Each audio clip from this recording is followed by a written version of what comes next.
Hi again, Euge here with Mixing Tips series, this time with drums. And this is part one, general info, routing, template, etc. So I have divided the drums into different, sections, parts, videos, kick, snare, toms, and so on. I wanted to do this first because then the later videos makes more sense to you. And this same what I do applies whether it's MIDI drums or real drums. I'm gonna do this now with MIDI drums because I can then show you, different kicks with different snares, and because there's no really rules, so there's few general rules, but you will hear and see, that sometimes you need to do quite different things depending what kind of is your starting point. Let's start first with the drums. This is the drum set I use pretty much always on my YouTube videos, and I've used the same set on actual mixes when I've mixed bands artists that the drummer has recorded MIDI drums. So it's a from Rock Foundry Bob Rock set. This kind of I customized it a little bit, and the mixer is there's nothing going on here. So everything is, as you see, everything is flat. There's full bleed. On toms, I have cut the bleed because with real drums, I, chop the tom tracks anyways. So there's nothing else that except the tom hits. This does the same. With kick, I've reduced, and with hi-hat and ride, I have reduced the bleed a bit because this kit there's actually surprisingly a lot of bleed, more than on many, real drum recordings. So I just made this a little bit easier for me. And how I routed this is multi-out. So kick, this is always the case with Tune Track Superior Drummer. The kick goes always to 1 and 2. You can't change that. Then the kick sub goes to 3/4 left, snare top 3/4 right. Side snare goes to the same, so I have the side snare hit. I like that when the drummer hits, like our Cyrus drummer Alex Landenberg. He uses a lot of side sticks. I really like it. It gives it a nice attack when you hit the snare and you also hit the side. So these are routed like, as you see, Ragtone 1, 7/8 left, Ragtone 2, 7/8 right. Cool. So that's the setup. Let's close this. And then they come here on Pro Tools and whatever is your, preferred DAW. Kick in, well, this is the 1 and 2. And then kicks up 3/4 left, snare top 3/4 right, and so on. So mono channels. And then this white noise stuff, I will get into this when we go through the snare. And, tom 7/8 left, second tom 7/8 right, like you see here, 7/8 left, 7/8 right. This is my setup when I'm mixing real drums too. Let me show that to you. So here's my, real drums setup. Kick, out, kick, trigger, snare, top, snare, bottom. If there is no kick out, or then I just use a kick in, whatever is needed. But this is the template. As you can see, it's the same than the MIDI drums thing. There's a fake room if the room, the recording doesn't have room sounds, or if it sucks, then I create my own room sounds. I'm going to do a video about these two, how you can create a fake stereo room sound, but the same principle, the individual drums, basses, the effects, parallel crush, third room, short room, medium room, gated reverb. Then I'll just, import tracks here, and it's the same than on my MIDI bus. Same plugins, pretty much same everything. There's more options here that I, if I, want to use triggers and so on. Okay, as you saw, it's the same approach. So whenever I'm using MIDI drums, I use them just like I would mix real drums. This isn't the right way or the wrong way. It's my way. It works for me because I've worked so much with real drums. So I'll do it exactly like that with MIDI drums. And then I have separate drums here, like kick sub, if there's kick in, kick out, if there's no sub, then there's no sub, and so on. Snare top, snare bottom, these I will get into later videos. Hi-hat, then the toms, then ride. I always mix from drummer's perspective, or if the client specifically requires an audience perspective, then I'll just change these like this. And the left tom, floor tom goes here, and so on. So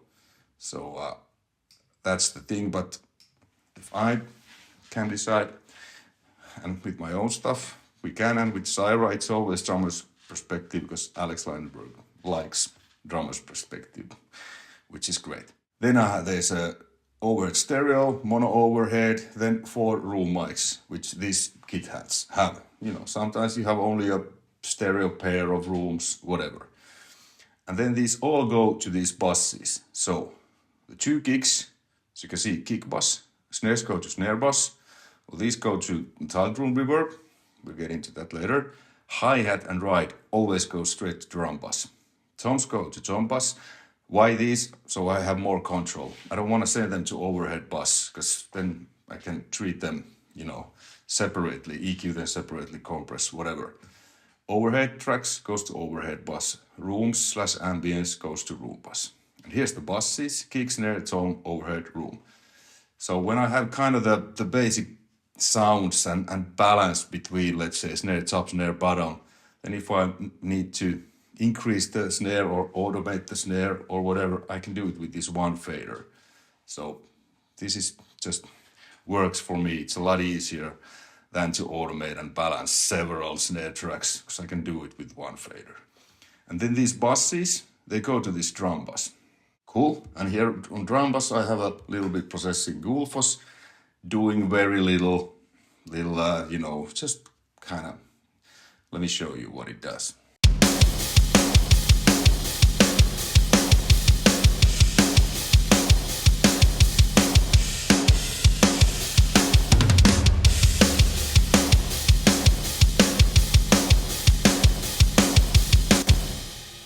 So it just makes it sound a little bit better. Then I have a Black Salt Audio's drum bus plugin.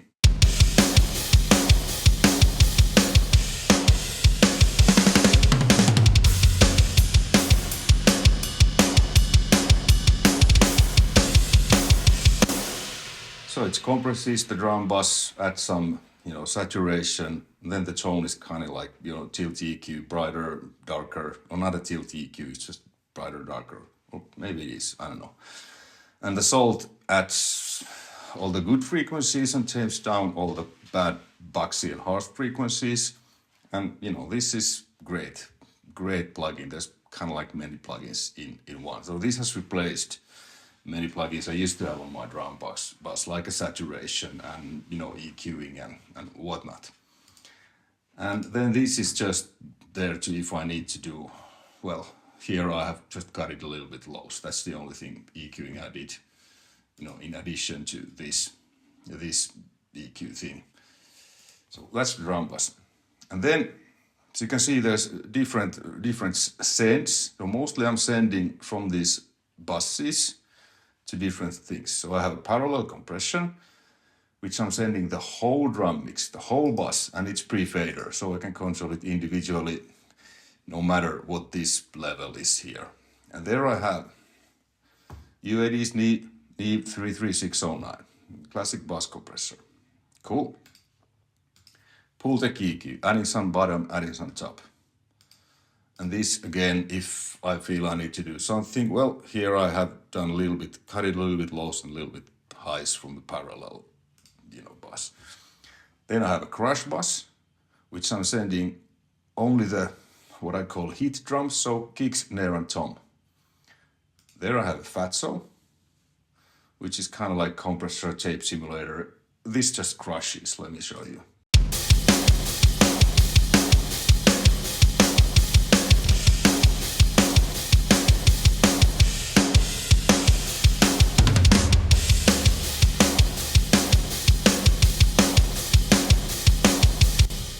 So since it's so distorted, it's at sustain and length and mojo to the drums.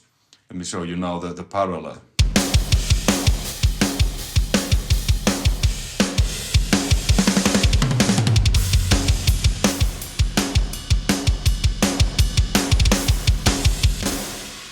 Yeah, that does a lot too. So it just makes the drums sound better and bigger and bolder.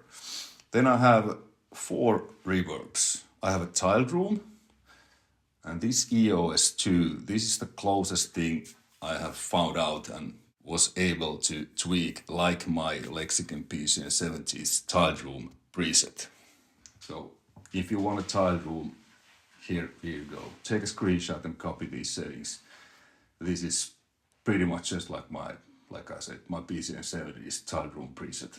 And then what I have there is, again, this I will get into these, because this is related to only to snare drum, this whole thing.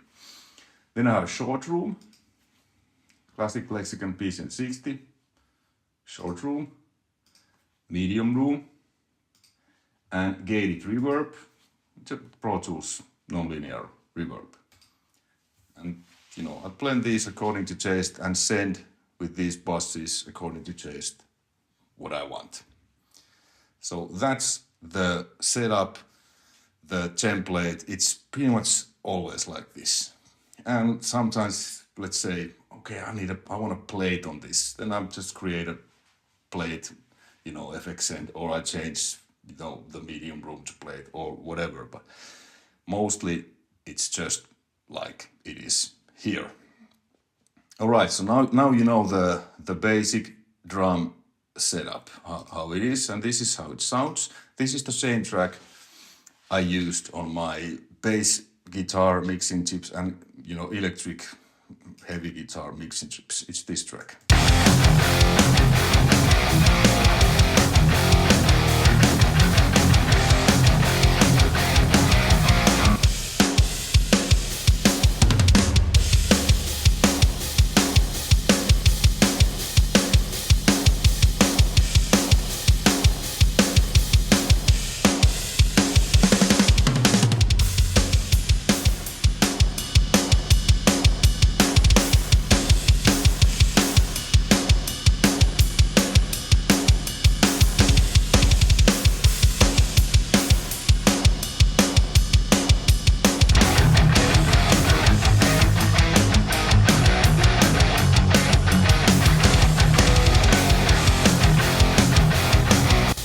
Alright, so part 1 is here. Now you know the setup, and the next part will be part 2, no shit, and that's about kick drum. Then part 3 is snare, and these 2 things here, these white noise things.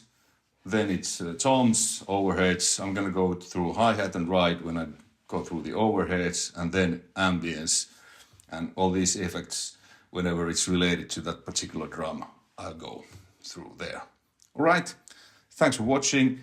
Stay tuned, check out the link from the description to the playlist, and all these videos will be there. By the time you watch this, maybe there is many videos, maybe there's only the bass, guitar, and this one, or depending when you're watching this. All right, thanks for watching, take care, bye.